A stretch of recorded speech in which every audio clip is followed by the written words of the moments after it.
Have you ever felt like you're wading through quicksand, each step forward only sinking you deeper into a swamp of despair? It's that feeling of being utterly stuck, convinced that the weight on your shoulders is too heavy to bear, that the path ahead is nothing but an endless, desolate expanse. We've all been there, haven't we? That moment when the light at the end of the tunnel seems to flicker and fade, leaving you shrouded in a darkness that whispers doubts and anxieties. Perhaps it's the sting of a broken relationship, the shattering of dreams you held so dear, or the relentless pressure of expectations that threaten to crush your spirit. Maybe it's a quiet ache of loneliness, the gnawing feeling that you're somehow invisible, adrift in a sea of faces. Or perhaps it's the insidious creep of self-doubt, the constant barrage of negative thoughts that chip away at your confidence, leaving you questioning your worth, your abilities, your very essence. Whatever the source, the feeling is the same. A suffocating sense of being overwhelmed, of being lost in a storm with no compass and no safe harbor in sight. This feeling, this experience of profound struggle, is not a sign of weakness. It's not a mark of failure. It's a testament to your humanity, to your capacity to feel deeply, to care passionately, to strive for something more. It's a reminder that you are alive, that you are engaged in the messy, imperfect, and often painful process of living. And while it may feel like you're drowning in this moment, I want you to know that you are not alone. Many have faced similar storms, navigated treacherous waters, and emerged stronger, wiser, and more resilient than ever before. This isn't just about surviving the storm. It's about learning to dance in the rain. It's about finding the strength within yourself to not only endure the challenges that life throws your way, but to grow from them, to transform them into opportunities for self-discovery and personal evolution. It's about recognizing that even in the darkest of moments, there's always a glimmer of hope, a spark of potential waiting to be ignited. We often hear the phrase, "What doesn't kill you makes you stronger." But strength isn't simply about enduring. It's about adapting, learning, and evolving.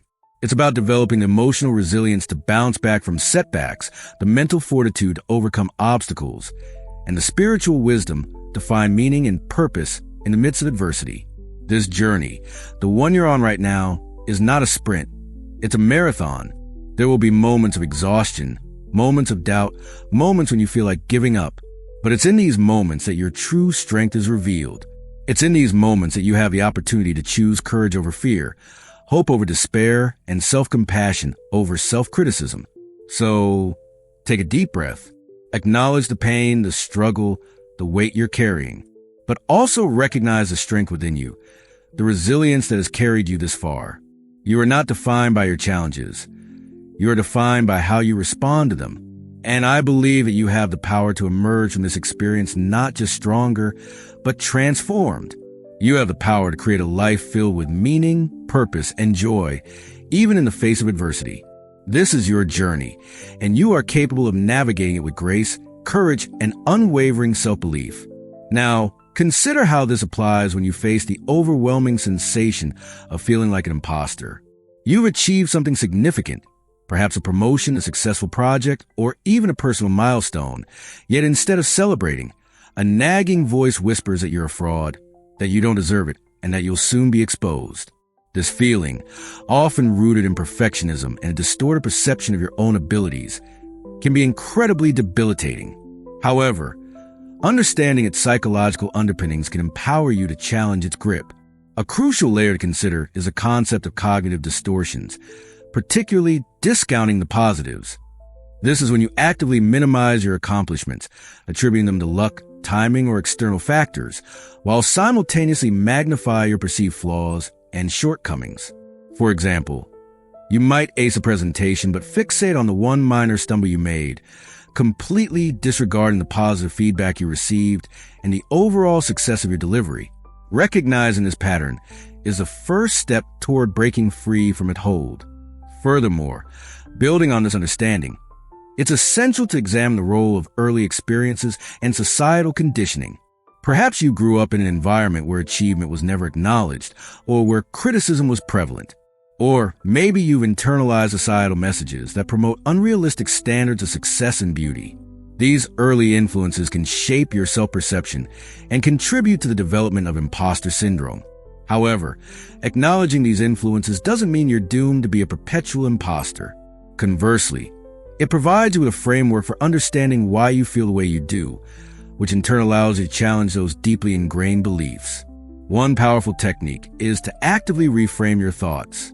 When that familiar voice of self-doubt creeps in, challenge its validity. Ask yourself, is there any actual evidence to support this belief? Or am I simply engaging in negative self-talk? Another crucial aspect is to practice self-compassion. Treat yourself with the same kindness and understanding that you would offer a friend who is struggling. Acknowledge your imperfections, celebrate your strengths, and remember that everyone makes mistakes. It's through these mistakes that we learn and grow. Think of a fledgling bird learning to fly. It stumbles and falls countless times before finally soaring. Each fall is not a failure, but a lesson learned, a step closer to mastery. In addition to reframing and self-compassion, it's also beneficial to seek out feedback from trusted sources. Talk to mentors, colleagues, or friends who can provide you with an objective perspective on your abilities and accomplishments. Often, their insights can help you to see yourself in a more realistic and positive light. Don't be afraid to ask for help and support. Remember, vulnerability is not a weakness, it's a strength. It takes courage to admit that you're struggling and to reach out for assistance. Consider this. You are not an imposter. You are a work in progress, a unique individual with a unique set of skills and talents. You are deserving of your successes, and you are capable of achieving even greater things. Embrace your journey, celebrate your progress, and never stop believing in yourself. The world needs your unique gifts, and you have so much to offer. Reflecting on this journey so far, a distinct pattern emerges, a powerful testament to the human spirit's innate capacity for growth. It's as if we've been tracing the winding course of a river, observing how its waters, though sometimes turbulent and clouded by storms, carve a path toward the vast expanse of the ocean. Each bend, each rapid, each seemingly impassable obstacle ultimately contributes to the river's strength and its ultimate destination. The experiences we've explored, from the initial feeling of being overwhelmed to the understanding of the psychological forces at play, are not isolated incidents. They are interwoven threads in the tapestry of our lives, each contributing to the richness and complexity of the overall design. Think of it as learning to navigate a complex musical score.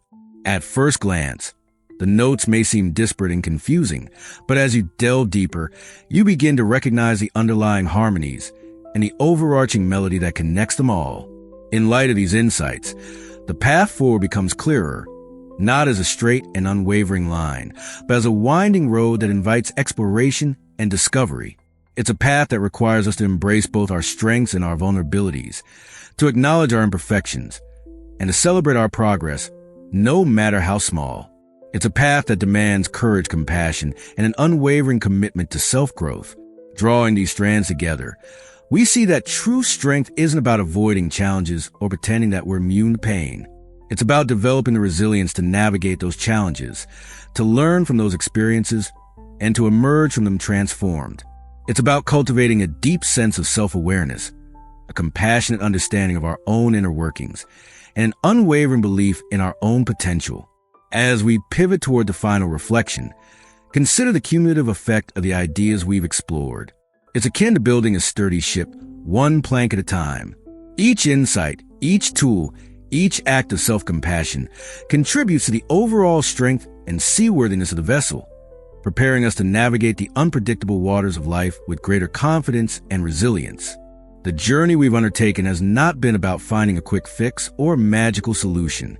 It's been about cultivating a deeper understanding of ourselves, a stronger connection to our inner resources, and a more compassionate approach to our own struggles. It's about recognizing that we are not alone in our experiences, and that we have the power to create a life filled with meaning, purpose, and joy, even in the face of adversity. Now, let's translate this newfound awareness into concrete steps, tangible practices that you can weave into the fabric of your daily life. Think of these tools not as rigid rules, but as gentle guides, compassionate companions on your journey toward greater well-being. One of the most powerful tools at your disposal is the practice of mindfulness. In a world that constantly bombards us with distractions, mindfulness invites us to slow down, to breathe, and to simply be present in the moment. It's about cultivating a non-judgmental awareness of your thoughts, feelings, and sensations without getting swept away by them. You can practice mindfulness in countless ways, from formal meditation to simply paying attention to the sensations of your feet on the ground as you walk. The key is to find what resonates with you and to make it a regular part of your routine. Even a few minutes of mindfulness each day can have a profound impact on your ability to manage stress, to regulate your emotions, and to cultivate a deeper sense of inner peace. Another invaluable tool is the practice of gratitude.